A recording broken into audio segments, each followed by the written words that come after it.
want to say Happy Valentine's Day still to my peoples over there in America, Canada, and if you haven't went out and got your Valentine's gifts and your flowers and your candy, you still got time. You still have time. It's only what, 9 o'clock, about 9 o'clock there in America, I think. So anyway, I hope you guys can hear me well. Hope you guys are tuning in. I see my boy Will is on. Will, I'm using Restream. A friend of mine is named Scott Rogers. He actually hooked me up. Also, I think I want to say I'm going live also on YouTube. I'm going to check also. I see that I'm live here on Facebook, but I want to go live on YouTube. I'm going to check my YouTube channel and see if it's also going. Because you know me, man. I'm trying to get some content, and I'm trying to get some viewers and some. Yeah, so I'm here on my awesome. This is what I've been waiting for. So yeah, I'm using this. It's called Restream. I had to upgrade to put in that video that you gave me, that you made for me, brother. I really appreciate that. For those of you who are listening, if you are into combat sports, this is what I'm changing not changing, but I'm kind of focusing. I'm trying to focus on the combat sport genre and get into that. Kind of put the politics crap aside, you know what I mean? The politics is, hey, it is what it is with the politics, you know what I mean? There ain't too much you can do with that. But my friend Will Gettin, he has a show called The Fight. Oh man, what is it called, Will? Fight Gods, The Fight Gods. So you guys check him out, him and his boys. They have an awesome show, man. They talk about a lot of things when it comes to the MMA, bare knuckles, just all around fighting. And so the Fighting Gods. So you guys check them out. And I'm trying to piggyback off of them a little bit and get into it, and also add some of the wrestling things that I've seen or that I'm seeing online and that such. So anyway, I want to get into it, man. I want to get into this. So last night, you guys time. UFC 258. And I'm gonna tell you right now, if you didn't see it, it's worth watching. You know what I mean? It's worth watching, really. I didn't see the prelims. Over here in the Philippines, we get it for free, so it comes on Fox. But one of the channels had the Australian opening, so I didn't know. I thought I was losing it. I thought I wasn't going to see it, but then I turned to other Fox 2. Excuse me, and then I caught the match of I wanted the Marquez match. Julian Marquez. Where's my paper? Let me get my paper right. It was what was his name? Julian Marquez against Mikai Pitola. And man, if I spell his name wrong, guys, I'm sorry. If I pronounce it wrong, I spell it. If I pronounce it wrong, I'm sorry. But anyway, that was the middleweight fight. That's when I tuned in. And let me tell you, y'all, for me, that was the fight of the night. Usman and Gilbert Burns. That was a good fight. Don't get me wrong, but this Marquez brother, man. I mean, he was losing every round, all around. I mean, this little guy, the little guy. I would say the little one, the Pitola. I think that's his last name. Hey, he was on him. He was on him like doo-doo on stank or stank on doo-doo. And Marquez, he he was trying to figure out how to get this guy off of him. Try, how to weather the storm. And this guy kept coming. And I think somewhere in the third round, almost like maybe 40 seconds left in the round, man, and choked brother out. And so for me, I thought that was the best fight of the night. There were some good fights, but for me, that was the best fight of the night. And I was really, really impressed with that. This Julian Marquez. They said that he was out for a couple of months or a year or two. Came back, man, and this dude just went balls to the wall, And there were some other good fights on. I think the other one was the Ricky Simon against the Mr. Brian Keller. That was pretty good too. That was really good. Ricky, he was on him. He stayed on him. And he caught a couple of front kicks to the face. I think about 3 of them he caught. And but he weathered the storm, and he just stayed on him. He got and he got the decision on that one. And so yeah, there were some good fights. Then it went to the middleweight again. It went to Calvin Gastelum against Ian Heinrich, and that Calvin guy, man, he was the one who gave Israel Adesanya all he could handle, and so I thought that was pretty good. I thought it was pretty good. It was like a chess match. I think if it went 5 rounds, maybe Kevin still would have got him if he would have edged him. But the other guy, he was coming back. Hinstrick was coming back. He was definitely coming back. So, big shout out to Kevin Gastelum. I hope he, continue to go, and maybe he'll get a title shot somewhere down the road. Who knows? He still got a lot of fight in him. He's good. He's a good fighter. So that was pretty good. You know what I mean? But then when we came to the women's fight, Alexa Grasso and Marcy Barber. That was pretty decent. Also, I thought these girls were big. They were, when I first saw them, I was like, yo, they got to be about 6 feet. But when the tail of the tape came, they were only like 5'5", 125 pounds. But they were just so muscular to me for women. The backs, the shoulders, they played a part. And the one thing I saw, I predicted that Grasso was going to win anyway, because the other girl had a 1-year layoff, and then she had some knee surgery. So, yeah, you can have. Just like Julian Marquez had a couple of, maybe a year off. He came back.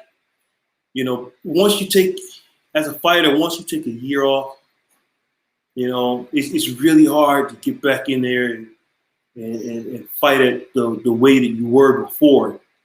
It takes a toll on you. I know for a fact, even like in wrestling, pro wrestling, you take a year off, man, that ring rust, hey, that'll get you. And so I predicted that she was going to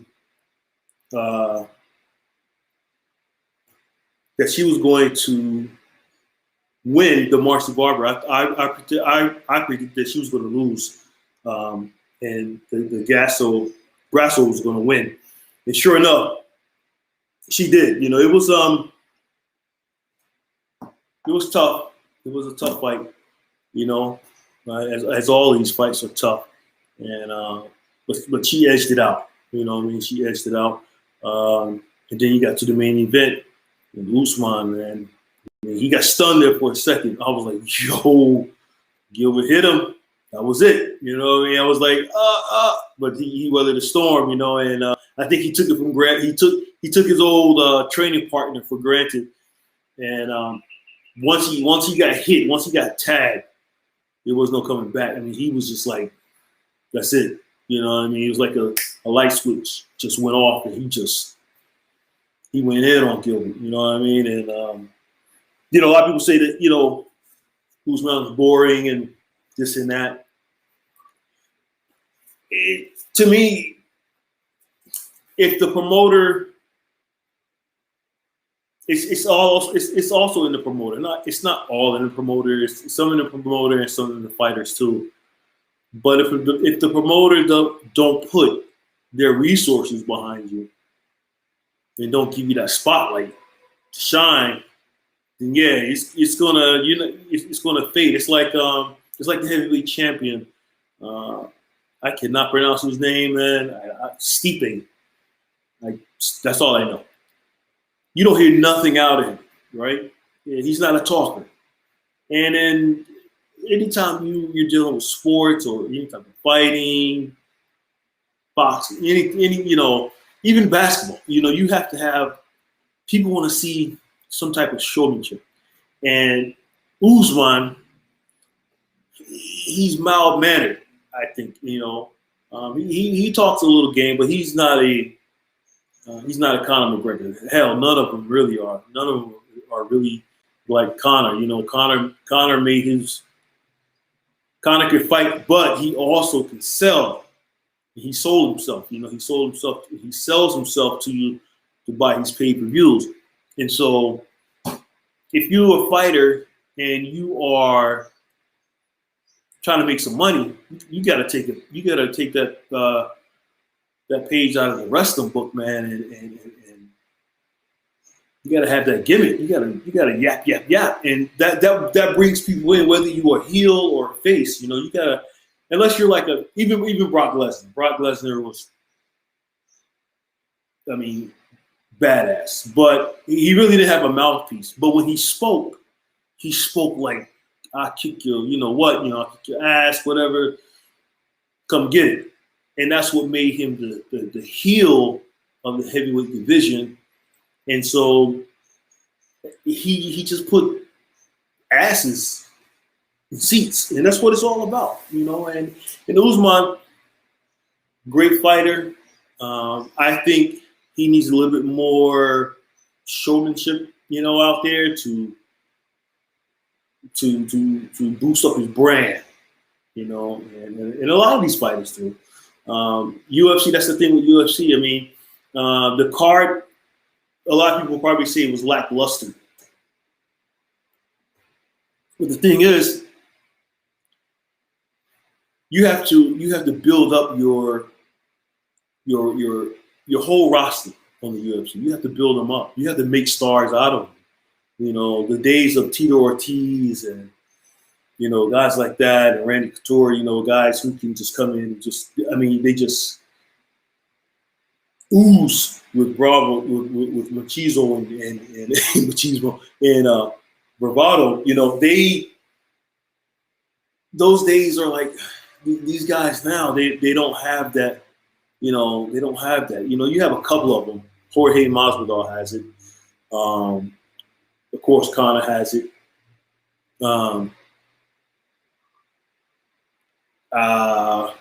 This dude got Chandler. He has it. So, if you want to make some money in this business and you really want to, be that top dog, not only does your fighting skill have to be great, but you have to have a little bit of, charisma so that people will be like, okay, all right, whatever it is, you know what I mean? And so, yeah, we know it's not wrestling, we know it's not pro wrestling, but it's the real deal and everything. But pro wrestling is the real deal too now. Don't take us for light. But these guys, if you want to make the pay-per-view more exciting, then you have to be more exciting. So that we can buy it. We want to buy it. We want to see it. Not just your physical and your physicality and your fighting IQ. That's the good stuff too. You know what I mean? But man, if you ain't, I need to know who's the good guy, who's the bad guy. You know what I mean? That's what I want to know. And so, but for the most part, 258 was good. It was a good it was a good showing. You know what I mean? Like I said, UFC have to with them fighting every week, just about. I mean, it keeps everything relevant. But if you want certain fighters to be more, uh, what's the word I'm looking for? If you want the fighters, if they want their fighters to be more exciting, I mean, you have to tell them, hey, you gotta be a little bit more exciting, man. You gotta push the envelope. You know what I mean? Your skills are good, but and your fighting is good, but you got to build it up more. You know what I mean? Because that fight really, it was a build up, but it wasn't really a big build up. You know, it could have been so much more. You know, it's like who's Gilbert Burns and who's Usman, even though he's the champion, people don't really know. And so you gotta have that intensity, that charisma, the showmanship, just to get these people out here to buy, man. Because if you don't, people will lose interest, and then your product becomes stale, you know. And so that's just some of those things that you know I wanted to talk about a little bit, just a little bit on the 258. But I really wanted to come on, man, to just talk like I always do. And combat sports is something that I like also, and I can relate to a little bit. You know, being back in the military, I was 11 Bravo infantry in Fort Drum, New York, and every now and then we would have, when we do our PT, we would have pit fighting, and so you have sandbags all the way around, and then you have sand in the middle, and either you throw your guy out or you pin him down. There was no strikes. There were no strikes, but you could pin the guy down or you could throw him outside, you know, over the sandbags, and that's how you won your fight. And if you won, there was little perks. You know, there were little perks in the in your unit. You know, and so first of all, can you guys hear me? I hope you guys can hear me well. If you have trouble hearing me, please let me know so that I can adjust everything. So anyway, we would fight, and sometimes it would be cold sometimes, and then sometimes it wouldn't be. But anyway, and so you have about, let's say, in your platoon, in your platoon, squad, not squad. Yeah, your platoon. In your platoon, you had about 20, 30 guys, something like that. I want to say 20, 30. And during your PT, we did squads. You know, you had squads. So you had about 8, 7, 10 guys per squad, just including your sergeants and all. We do PT, and we would do pit fighting, and the pit fighting was, you know, you just match up. You just whoever the sergeants tell you to wrestle, that's who you would wrestle. And mind you, you know, I'm coming straight out of ECW, and I'm straight 250, 240 solid, and I just love to scrap. And I'm gonna tell you right now, as many times as we've done pit fighting, I have never, ever got pinned, got thrown out the ring, outside of the sandbag. So I'm undefeated in my unit. My cats would tell you I'm undefeated. But I said that to say this. You know, combat sports is it's like that. You know, you really it's everywhere. It's in the military. It's on the street. It's in the gyms, and it's a gladiator sport, and people love it. You know, people love it, and you know, because people love to see that. There's nothing like seeing two people going at each other almost like dog fighting, and it's like, which one is going to come out the winner?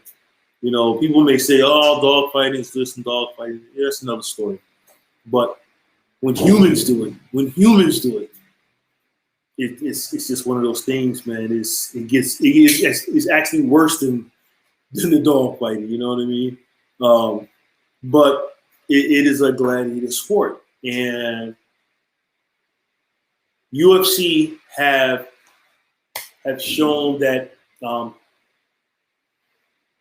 it can be violent, but it can also be controlled, and it can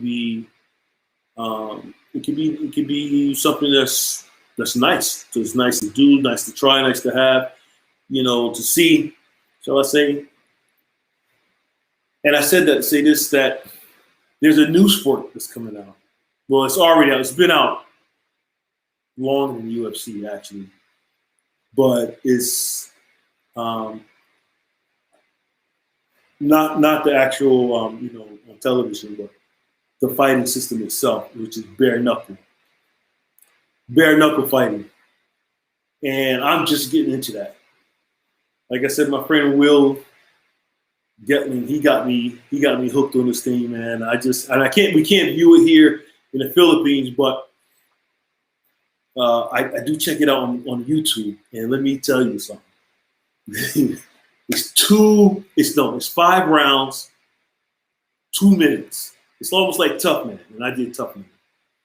And the thing is, you wrap the wrap around your thumb and your wrist, but your knuckles is exposed. And it's an up and coming thing, man. It's like UFC was back in the early days. So you guys keep your eyes out for the bare knuckle championship, fighting championship. You got a lot of guys and girls coming over from UFC. Paige Van Zant just came over. She lost actually in the decision. I thought it was a pretty good fight, but she lost to a girl named Britain Hart. That was a pretty good fight. One of my favorite guys in the fight in the bare knuckles is a guy named Johnny Bedford. This kid he can rumble. And he got like heavyweights like Joey Beltran, I think his name is. And I think they just signed. From what I heard, they just signed Bigfoot Tim Silver from he used to be in UFC and Bellator, if I'm not mistaken. So you got a lot of guys that's coming over UFC that's starting to fight in this bare knuckle championship. And that's something, I'm telling you, that's something to watch out for, because it is I mean, you got 2 minutes. You got 5 rounds, but you got 2 minutes to do your thing in that one round. And so it. Thanks, Will. Thanks for letting me know that, man. Oh yeah, in Kobe, yeah. But it's one of those things, man, that it's up and coming, and the fight gods, Will Getling and his crew, they have a lot more insight than I do. They actually interview a lot of these guys from the bare knuckle championship. So check them guys out, man. I think they're on every Wednesday, if I'm not mistaken. Well, I need to get your link, man, and learn how to put it up here so people can see. But yeah, that's a good. I like it. The only thing I don't like is the ring. Now they have a circle ring, like the octagon is, it's octagon. But this bare knuckle thing, I don't like the circle. But that's just me. I mean, I think should be, if you're doing bare knuckle fighting, it should be a 16 by 16 ring, that small. There's no running around. There's limited movement. You know what I mean? So, because society wants it, not just me. We as society keeps going and growing, and people, more people become more, what's the word for it? I'm trying to get my words right. The more people that there are that start to come into the world, the more I think people want to see like some crazy, barbaric type of sports. You know what I mean? So UFC, I thought that was it. You can't get no more. I'm not gonna say barbaric, but you can't get no more toughness or roughness out of that sport. Because you got boxing, kickboxing, Muay Thai, judo, jiu-jitsu, rap. You got it all mixed in. And I was thinking to myself, like, hey, that's it. There's no other sport that can come out that's could even compete with that. And now you have the bare knuckle, where it's like something that America had it was illegal in America for a long time, and it just became legal in I think a couple of states, but I think Wyoming, from what I read, was the first one back in 2018, March of 2018. They were the first state to legalize bare knuckle fighting.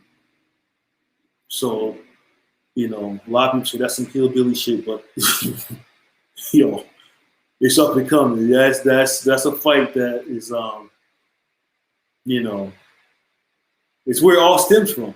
If you really look at it, bare knuckle is where everything, boxing, karate, whatever.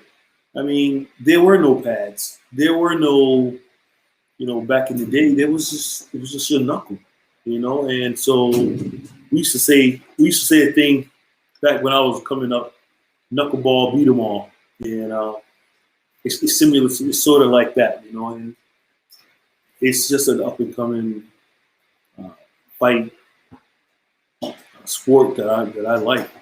I really like. You know what I mean? I still love wrestling, of course, and MMA, of course, boxing, but the bare knuckle, I like that. So keep your eyes out on that, guys. Check that out. If you like this video, hit the like button, subscribe button, and share it. Definitely. So, but yeah, I just wanted to get on and talk to you guys a little bit, and just to shoot the shit about some combat fighting, combat stuff, and I want to get more knowledge on one championship that's over here in Asia, Southeast Asia. I need to get more educated on that and who's in there and who's doing what, because they have some great fighters over here too. Also, one championship fighting, Bellator. I don't get Bellator at all. I would really have to go on YouTube and search for Bellator and see what it's all about. But something that's going to keep me busy, so definitely going to try that. And always with the wrestling. And speaking of wrestling, speaking of pro wrestling, if you haven't checked out the ANC podcast, that stands for Andrew Chili. Andrew Campbell is a good, young, talented young fella who is spearheading that podcast. We had, for our first show last week, we had the Gorilla Squad, but it was bad video, bad something. It was just the technology just wasn't, we had technical difficulties. I'm just gonna put it to you that way. So we didn't really air that one. And then yesterday we did Moses Manson So you guys can go check that out in the AHC podcast. And we do that we try to do that every Saturday night, at 8 p.m. Have different guests on talk pro wrestling, specifically pro wrestling. So yeah, you guys check that out for real. And me, I come in and out on the Crimma, combat ready international mixed martial arts YouTube channel. I'm so glad that I linked up with Scott Rogers, HPW. He hooked me up. I should be doing an interview for him, I think, on Tuesday night around 8 or 9 o'clock. So you guys check that out also. And he hooked me up with this restream. So I'm really glad that I got onto this because I can go now I can go live on Facebook and YouTube at the same time, which is awesome. And I just can't thank him enough. And Will Getling, man, he's just a knowledgeable. He's like a walking encyclopedia, you know what I mean, when it comes to this stuff also. So he helped me out also. Put me up with a video. I don't know how now. Will I have to learn how to put that video in front before I go live? So I got to figure that out. So I'm just learning and having fun with it, man. And just wanted to come with you guys with some content and just show my face. You know what I'm saying? It's Chili Willie, everybody's favorite homeboy, the ghetto superstar. Like I said, like and share, subscribe to my channel. Subscribe. I need some viewers. I can go out and buy viewers, but I'd rather get them organically. You know what I mean? And to all my homies over here in the Philippines, it's morning time here, so actually, me and my beautiful, lovely, awesome,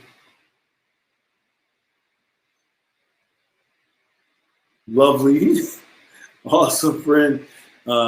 We got up this morning at 4, like we always do. Get up at 4 and go walking. About 5 o'clock, we go walking in the morning. So this morning we were up early, did some walking, and it's now about 10 o'clock. And so after this, we just start our day. And so I said I needed to do some more videoing and talking and try to get used to this thing. It's kind of it's good when you have someone else feedback, or you have a tag partner, as we say in wrestling. When you are doing this, you do it by yourself. Whew, you got to just keep coming with it. So I'm just trying to exercise my brain so that it continue to keep keep me going and keep everything functioning right, And I just wanted to get up here and say hello, talk, and share what I saw last night, and give my thoughts on it, give my opinions on it, and also on pro wrestling. I haven't talked about pro wrestling, but I did see the Royal Rumble a couple weeks ago, and then I saw Dynamite live. I do see that on. I had to get into the Impact wrestling also. I have to look at that because I haven't really checked that out. But and we do get Raw and SmackDown, but it's like a week or two later. So I'm trying to stay abreast of that. Dynamite Live, I can get on my YouTube channel easily, pretty easily, as well as Impact. I just haven't downloaded. Not downloaded. I haven't really searched Impact, and but I will. But wrestling is, it's the same old, same old. Um, there's some good, but there's always the good, and then there's always the bad. The Royal Rumble to me was okay. It wasn't that bad. I didn't like here's my thing with the Royal Rumble, not just the Royal Rumble, but pro wrestling period. When they do the Royal Rumble, this is just my opinion because I know it's not going to change anything. But for WWE, if anybody somewhat catch this, or maybe you could think about it, or don't bring back the legends in the Royal Rumble. Do not. For me, I think it's better because you're taking spots away from the younger talent is there. Hands down, you're taking spots away. If you want to do a Legends match, I really think that would give a boost, a real good boost to the brand would be NXT. But you don't mix the Legends with the NXT guys. You let the Legends have their own match if that's what you want to do. Just my thought. And if you're gonna put the Legend in, yeah, let them do a job. Let them do the job like Goldberg. But I would put that on NXT, not your Raw, your SmackDown, and things like that. Because you are taking away, and even in NXT, you're taking away the spots from them, from the young talent that's there. They're trying to make a name for themselves also. Just the Legend thing, I mean, I'm not with that. It'd be just like me. They say, "Hey, Chili, once you come in and yeah," but if I'm going to wrestle someone, I'm going to do the job for them. I'm going to lay down for them because I don't feel I've had my time. I've had my time, my chance, and now it's time for the younger crew to come up. So you bring these legends in, but don't give them, I don't know what you would do. But then if when you see someone like Carlito and Edge, Christian, I don't know. I still think you can bring him in, but I don't know. I have a hard time with that. Even with Shelton Benjamin, great talent. But I like what they're doing with that. But I like what they're more so doing with MVP. He's not really taking the one spot. He's managing. So, those tag team championships that Shelton has with Alexander, Cedric. For me, I think it could be someone else. Why not Apollo Crews and Cedric? It's just leave the legends legend. Let them be legends. Put them in a different role. But I don't know. That's just me. That's just me talking. Edge, for him to win the Royal Rumble, to win it, that's deep for me. I think, he could have had a good time in it as far as like being how many minutes, how many or whatever. But when it came down to the 3 or 4, he should have been out on the 4th. They should have had the top 3. That's just me. So I'm saying, what's happening, Scott? Hey, I appreciate this, Scotty. I'm doing your restream here, so I appreciate it. But yeah, that was just my thing when it comes to the Royal Rumble, and even in the females, don't bring in the old, females that can't. And if you bring them in, give them 4 or 5 minutes. shit can them, But they should be on a. I think they should be on a separate venue or just have their own match. They should have their own match. If let the legends have their own Royal Rumble, so to speak. That's just my take on that. But for the most part, wrestling is wrestling. You know what I mean? It is what it is. That's all you're gonna get out of it. There's some good to it. There's some bad. It's just for me nowadays with a lot with the UFC and the Bellator and now the bare knuckle things coming out. Wrestling really have to pick up because most people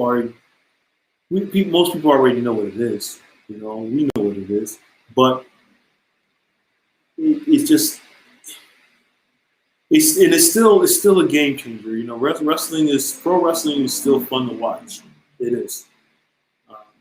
When the psychology is there, or when the shock and awe is there. But if it's too much, if it's too many kickouts, too many flips, not taking anything away from Lucha Libre, it has its own place. But if it's too much of that, it's not believable. Don't give me 20 power bombs and then you kick out. Don't give me a super kick in the first 2 matches and you kick out, and then my main event is Shawn Michaels and he super kicks and then you lay down 1, 2, 3. You just killed everything. You know what I mean? Don't be the first match out and be go 20 minutes and this is on the indies. I'm speaking to you indie guys too. Don't be on the first match of the show and try to do a whole hour match because you just killed everything. If I was doing a show, if I was a promoter, in my first match, I sent 2 guys out and they did a 15 to 20 minute match. Oh, they never worked for me again. Never. 7 minutes top. 7. That's all you get. Maybe 6 for the first match. That's the intro included. So,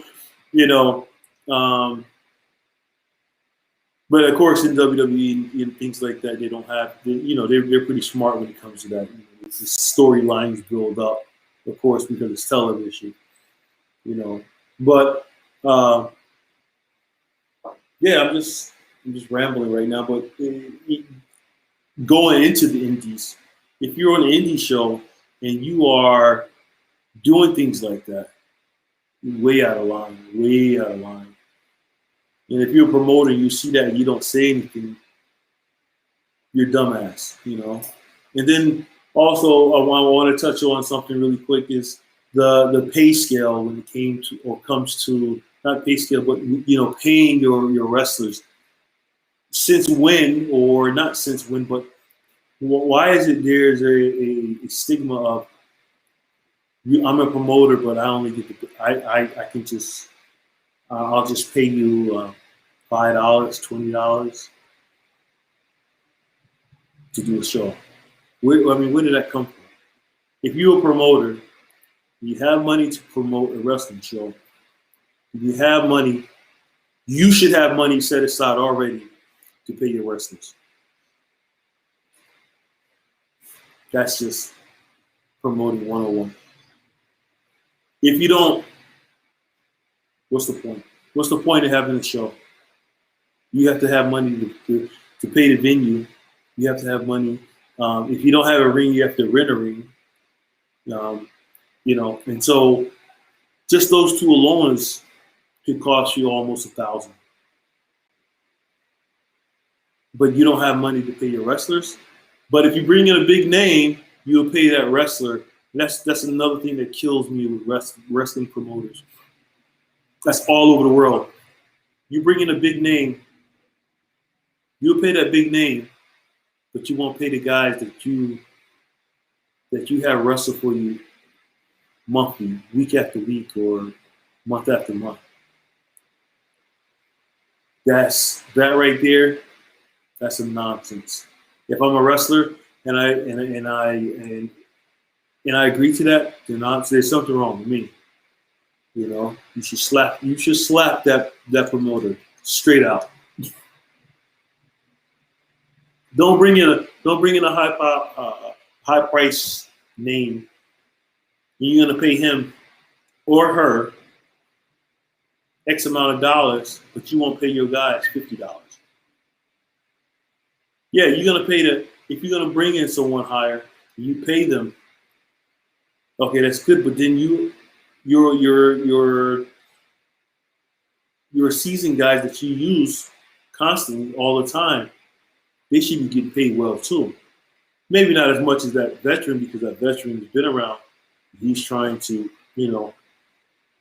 uplift your show and put ashes in the seat. But for the most part, these are the guys over here that you're using every month, and you can't pay them.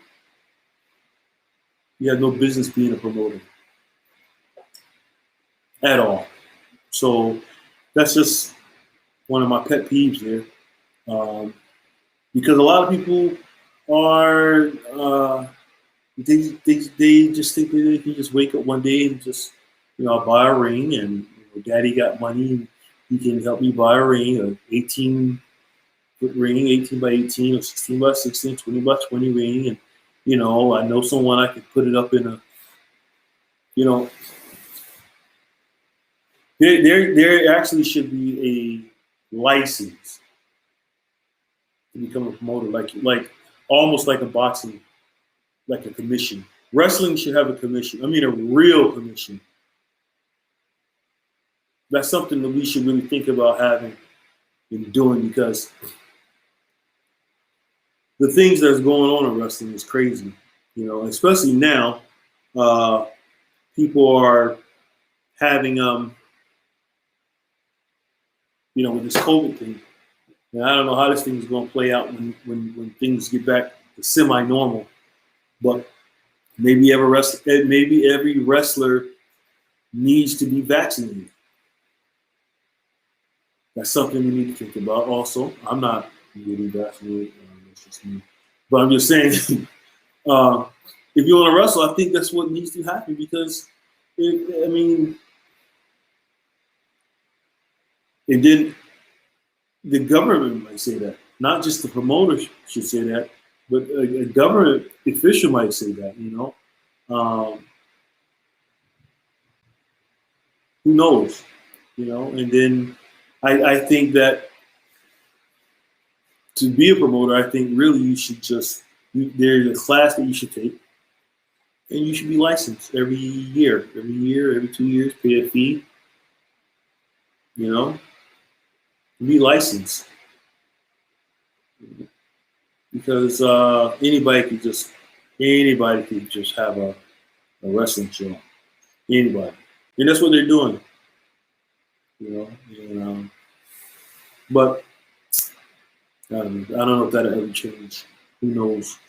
Unless the wrestlers like ourselves, like myself, others, we come together and we say, hey, this is what needs to happen.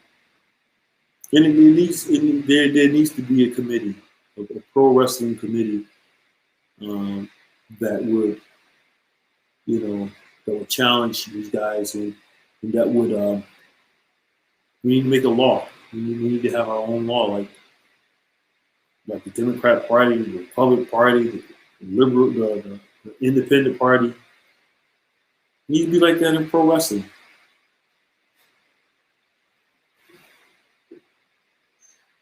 Just my thought. Also, before I go, guys, like, share, subscribe. I'm going to say it again. Like, share, and subscribe to my channel. All right? And don't forget, you guys can catch me and Andrew on A&C Podcast. That's on every Saturday night, 8 o'clock. So we'll be I think our guest this weekend. I'm hoping everything goes well with C.W. Anderson. That's the enforcer. So, uh, my mentor, my teacher. And so we're gonna have him on, and that should be very interesting. Very interesting. And so yeah, you guys be good. And oh, one more thing. Um, there's a new wrestler that just come out. His name is Rip Cannon. Remember that name, Rip Cannon. Remember that name out of RWC. All right, so check that young talent that's coming out and show him some love, y'all. Show him some love, all right? But anyway, you guys be good. It is 10:30. I'm getting sleepy. 10:30 in the morning. So yeah, I'm just so glad to be on Restream and know that now that anytime I go online to go live, I can go live on Facebook and YouTube. I've been trying to do this for the longest, and I finally found a app. Well, actually, I didn't find it. My friend Scott found it for me, and he just gave me the info. Him and his wife. Thank you guys. And now I will definitely be doing more uh, interviews or live broadcasting for my channel. So yes, thank you guys, and everyone, please be safe and be good, be well, and may God bless you. Thank you.